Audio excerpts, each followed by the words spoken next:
Audio Jungle.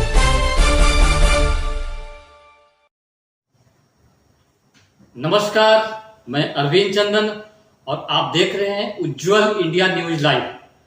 अभी हमारे साथ मौजूद हैं एसके गौतम, श्री कृष्णा गौतम जी, जो कि सदस्य हैं क्षेत्रीय रेल परामर्शदात्री समिति रेलवे बोर्ड प्रयागराज जोन एवं राष्ट्रीय समन्वय। और आगामी जो भी बजट हुआ है, बजट के बारे में क्या भी प्रतिक्रिया आ रही है, कैसा बजट है, उसके बारे में इनसे हम विस्तृत जानकारी लेते हैं। सर, आपका उज्ज्वल इंडिया न्यूज में स्वागत है।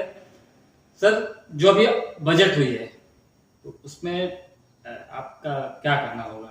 इस टाइप का बजट में तो मतलब हमारी भारत सरकार ने बहुत सारे कल्याणकारी कदम उठाए हैं, लेकिन मैं प्रमुख रूप से रेलवे के बिंदुओं पर प्रकाश डालना चाहूँगा। अभी हमारे बजट में 400 गतिमान एक्सप्रेस ट्रेन चलाने का निर्णय लिया गया है।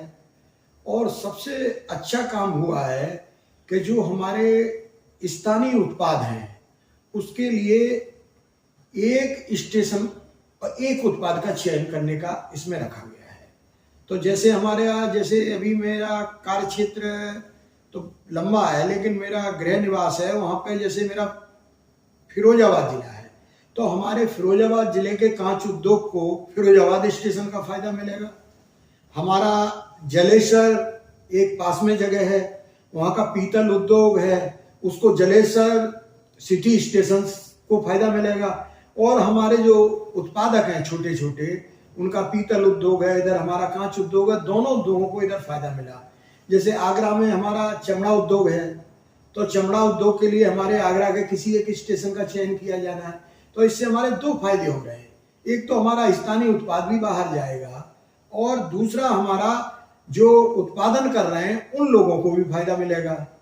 तो ये योजना हमको रेलवे की सबसे उत्तम योजना लगी है। इसके लिए हम माननीय प्रधानमंत्री जी और हमारे रेल मंत्री जी और का बहुत आभार व्यक्त करते हैं कि उन्होंने एक अच्छा ये निर्णय लिया है।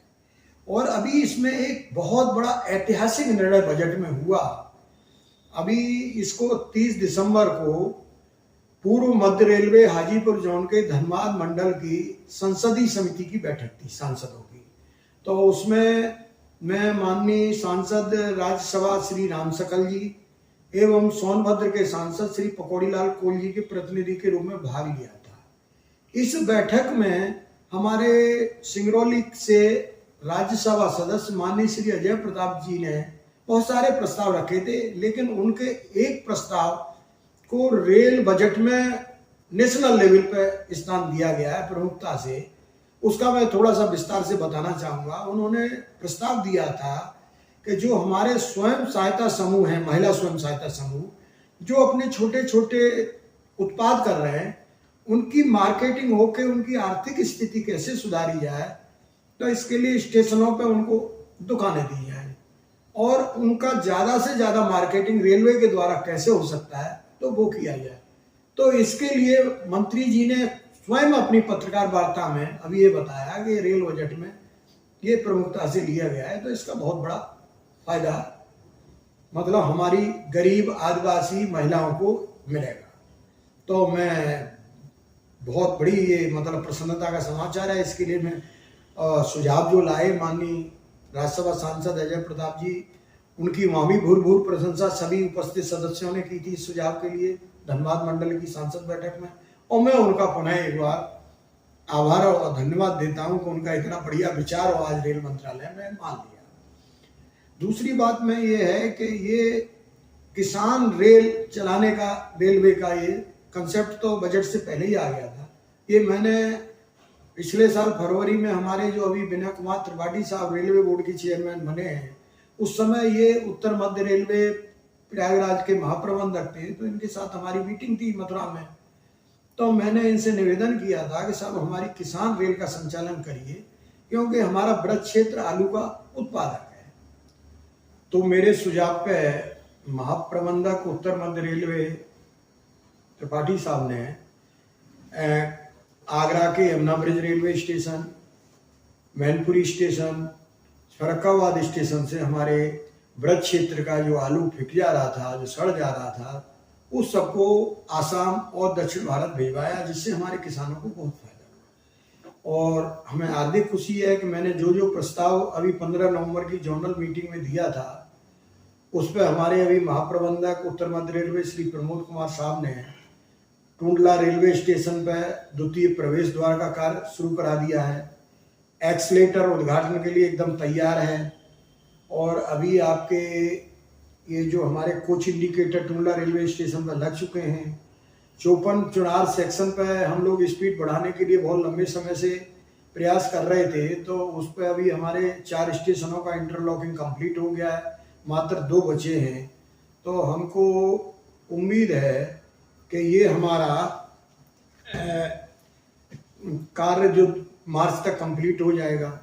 और हमारे केंद्रीय आवास एवं विकास मंत्री एवं पेट्रोलियम एवं नेचुरल गैस मंत्री माननीय हरदीप सिंह पुरी साहब ने अभी नई दिल्ली से 54 चुनार रूट पर हम लोगों के निवेदन पर एक राजधानी एक्सप्रेस का प्रारंभ करा दी है। और उनसे हमने विनती की है कि इसको सप्ताह में 5 दिन करा दीजिए। तो ये इंफ्रास्ट्रक्चर कार्य पूरा होने के बाद, मार्च के बाद, जब इंफ्रास्ट्रक्चर कार्य कंप्लीट हो जाएंगे हमारे एकल खंड 54 चुनार के, तो एक राजधानी 5 दिन के लिए यही वाली हमको मिल जाएगी। सर 2022-2023 के लिए कितना आपने प्रस्ताव रखा है और 2021-22 में कितना आपके प्रस्ताव पास हो गए हैं, हमें बताएं। नहीं, जो मेरे 2021-22 के प्रस्ताव पारित किए ये तो मैंने अभी आपको चर्चा करी दी है। जी जी। और 22-23 में हमने रखा है कि हमारे 54 स्टेशन पे एक वाशिंग लाइन, पिट लाइन और सिक लाइन का निर्माण हो जाए, जिससे गाड़ियों की धुलाई मरम्मत वहाँ हो। ये हमने मंत्री जी से भी मिलकर रखा था, सांसद पकौड़ी लाल जी के साथ हम गए थे। और हमने ये जो रेलवे बोर्ड के ईडी वगैरह हैं जो संबंधित है, उनसे भी जाके हम बराबर संपर्क कर रहे हैं। और ये हमारा काम उम्मीद है। और हमने रेलवे के प्रस्ताव में भी धन्यवाद में सांसद बैठक में दिया है, और उन्होंने हमको लिखित में जवाब दिया है कि 2022-23 में ये पूरा हो जाएगा। तो सबसे बड़ा काम हमारा ये हो रहा है। और 2022-23 में हमको द्वितीय प्रवेश द्वार टूंडला में मिल जा रहा है। ये बहुत बड़ी उपलब्धि है जी। ये परामर्शदात्री के वजह से आम पब्लिक को कितना फायदा होता है? इसमें सबसे बड़ा था कि अभी तक कोई, हम लोग अपने अपने जोन में काम करते थे, लेकिन हमारे और हमारे कुछ मित्रों के प्रयास से हमने इसकी एक राष्ट्रीय समन्वय समिति का गठन किया। और इसमें हमारे JRCC के डिफरेंट जोन हैं। जैसे एक एग्जाम्पल के लिए पूर्व मध्य रेलवे हाजीपुर जोन, उत्तर मध्य रेलवे प्रयागराज जोन, पश्चिम मध्य रेलवे जबलपुर जोन, और आपके वेस्टर्न रेलवे और दक्षिण भारत तक के सब लोग हमारे साथ जुड़ गए। और हमने अभी अपने यहाँ पर 2 बैठकें भी हो गई हैं। एक हमारी ऑनलाइन बैठक हो गई है, और उसमें हमारी बैठक ने प्रेस मीडिया से श्री अरविंदन द्विवेदी चंदन करके जो हमारे पत्रकार हैं गुड़गांव के, उनको मीडिया सलाहकार का पद नियुक्ति पत्र दे दिया है।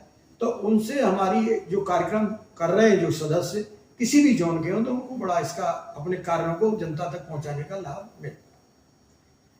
सर इससे पहले जब आप लोगों की टीम नहीं थी, आप लोगों की यूनिटी थी, यूनिटी की वजह से कितना आपको बेनिफिट हो रहा है, जो कि आप पे एक समन्वय समिति बना दिया।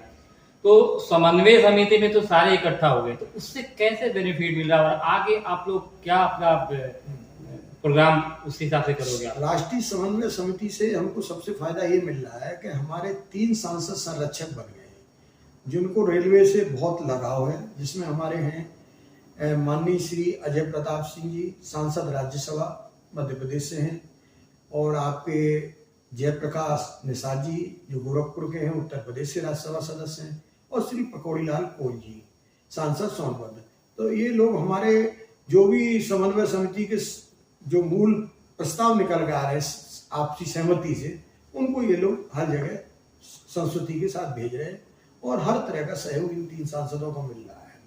तो ये फायदा हमको बहुत अच्छा हुआ है। तो आप अपने जनता जनार्दन को क्या कहना चाहेंगे, को क्या संदेश देना चाहेंगे? कि मैं जनता जनार्दन को अपने जो मेन रेल यात्री हैं अपने, या जो विकलांग हैं, उनके लिए भी हम लोग जगह जगह विकलांग यात्रियों के लिए भी जो व्यवस्थाएं, टॉयलेट है या उनका गाड़ी में चढ़ाने की व्यवस्था है, आपका स्ट्रेचर है, या जो भी है, वो सब छोटी छोटी व्यवस्थाओं में भी हमारे सदस्य लगे हुए, जगह जगह काम कर रहे हैं। और हमने रेल यात्रियों से यही हम कहना चाहेंगे कि आप अपने क्षेत्र की जो भी रेल की समस्या अपने क्षेत्रीय परामर्शदात्री समिति के सदस्य, मंडलीय रेल उपभोक्ता सलाहकार समिति के सदस्यों तक पहुंचाएं। वो निश्चित आपकी समस्याएं डीआरएम और जीएम लेवल तक पहुंचेगी और बोर्ड लेवल तक। ठीक है, धन्यवाद। बहुत बहुत धन्यवाद आपका, जो आपने मेरे मतलब समय निकाला और कुछ कहने का मुझे अपना संदेश के लिए आपने समय दिया। धन्यवाद।